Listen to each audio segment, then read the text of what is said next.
तो इस बार 15 अगस्त की शाम राष्ट्रपति भवन के एट होम कार्यक्रम में कोरोना योद्धाओं को भी बुलाया जा रहा है। इनमें डॉक्टर्स, नर्सेस से लेकर सफाई कर्मचारी और शमशान घाट तक में पहुंचाने वाले शामिल होंगे। हालांकि इस बार कोरोना की वजह से कुछ कम मेहमान होंगे। सूत्रों के मुताबिक 27 से 28 कोरोना योद्धाओं को न्योता दिया गया है। मेहमानों के लिए 25 से 30 मेजें रखी जा रही हैं। एक मेज पर बस 4 मेहमान ही बैठ सकेंगे। आयोजन से जुड़े हर शख्स का कोरोना टेस्ट हुआ और उस पर अधिक जानकारी के लिए आइए सीधे चलते अपने सहयोगी हिमांशु शेखर के पास। हिमांशु, आज राष्ट्रपति बोलने भी वाले हैं और एट होम की जो तैयारियां उसकी आप जानकारी और बताइए हमें, क्या क्या खास या क्या बदलाव है इस बार?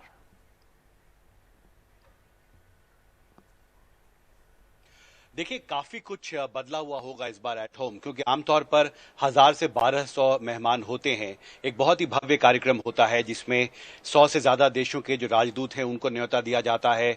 सभी कैबिनेट मंत्री होते हैं, आर्मी चीफ होते हैं, साथ ही और भी जो गणमान्य लोग हैं, सांसद हैं, पत्रकार हैं, इंडस्ट्री के लोग होते हैं। लेकिन इस बार अनलॉक 3 की जो गाइडलाइंस हैं और जो सोशल डिस्टेंसिंग के नॉर्म्स को गृह मंत्रालय ने तय किया है, उसको ध्यान में रखकर इस बार मेहमानों की सूची को काफी पूर्ण किया गया और करीब 10% से भी कम लोग होंगे जितना आमतौर पर एट होम के कार्यक्रम में हमने देखा है। और इस बार विशेष तौर पर यह भी तय किया गया है कि यह सुनिश्चित किया जाएगा कि किसी भी समय जो मेहमान आ भी रहे हैं वहां पर वो एक जगह जमा ना हो, और इसलिए जो 25 से 30 टेबल वहां पर लगाई जाएगी उसमें सभी गेस्टों को पहले से ही वो टेबल्स अलॉट की जाएंगी, जिनको अलग अलग नदियों के नाम पर रखा गया है। और यह तय किया गया है कि सिर्फ 4 लोग एक टेबल पर होंगे। यह सुनिश्चित किया जाएगा कि जो सोशल डिस्टेंसिंग के जो नॉर्म्स को वहां पर इंप्लीमेंट करना जरूरी है, वो सबसे बेहतर तरीके से तभी संभव होगा जब सभी गेस्ट को अलग अलग टेबल पर वहां पर रखा जाए। विशेष तौर पर जो कोरोना योद्धाओं को भी न्योता दिया गया, जिसका जिक्र आपने किया, हमें यह भी बताया गया है कि राष्ट्रपति का एक छोटा संबोधन भी वहां पर होने वाला है, जिसमें राष्ट्रपति उनका सम्मान करेंगे, उनकी बड़ाई करेंगे, जिस तरह से उन्होंने मजबूती से कोरोना के खिलाफ लड़ाई लड़ी है और मरीजों का ध्यान रखा है।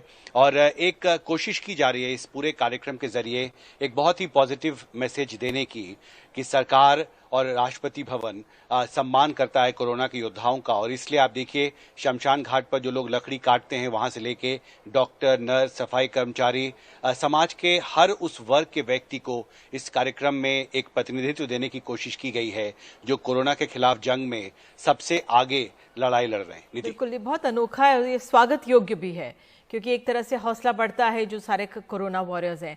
आपने जो जिक्र किया कि हिमांशु की करीब 100 जो देशों के प्रतिनिधि भी आते हैं उनको भी इनवाइट किया जाता है, तो जाहिर तौर पर सबको तो इस बार इनवाइट नहीं किया जा सकता, या उसमें क्या बदलाव किया गया है?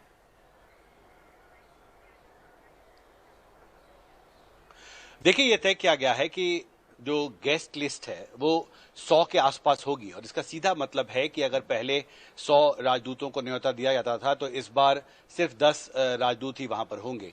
और एक बहुत ही मुश्किल, मुझे लगता है, राष्ट्रपति भवन के लिए भी रहा है इस आयोजन को करना, क्योंकि जो अनलॉक 3 की गाइडलाइंस हैं वो बहुत स्ट्रिक्ट गाइडलाइंस हैं और गृह मंत्रालय की मंजूरी के बाद ही जो इंडिपेंडेंस डे के कार्यक्रम है उनका आयोजन किया जा रहा है। लेकिन साथ ही जो अनलॉक 3 की गाइडलाइंस के तहत जो बहुत सख्त नियम कानून है और कायदे हैं उसको ध्यान में रखने के बाद ही ये तय किया गया है कि सिर्फ 10% जितना आमतौर पर मेहमानों को वहां पर बुलाया जाता है, सिर्फ 10% मेहमानों को ही बुलाना संभव होगा इस बार।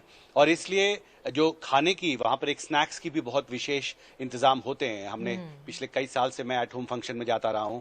इस बार हमें बताया गया है कि पैक्ड फूड होगा, यानी बहुत कम कैटरिंग सर्विस के लोग भी वहां पर हों, ये सुनिश्चित किया गया है। और पैक्ड फूड सर्व किया जाएगा मेहमानों को। सिर्फ समोसा जो है वो हॉट सर्व होगा, एक अधिकारी ने मुझे बताया। तो निश्चित तौर पर एक पूरी कवायद और कोशिश की गई है सुरक्षित रखने की लोगों को, और साथ ही जो लोग कोरोना के खिलाफ जंग लड़ रहे हैं देश में, उनका प्रतिनिधित्व हो, उनका सम्मान किया जाए। खुद राष्ट्रपति एक छोटा संबोधन करेंगे उनके सम्मान में। बहुत बहुत धन्यवाद इस जानकारी के लिए। और किस तरह से एट होम में कल जो लोग आएंगे करीब 10% ही होंगे, जो पहले जो हमारे एक परंपरा सी रही है 1000-1500 लोग बुलाने की कोरोना के चलते, और कोरोना वॉरियर्स को खासा सम्मान इस बार दिया जाएगा।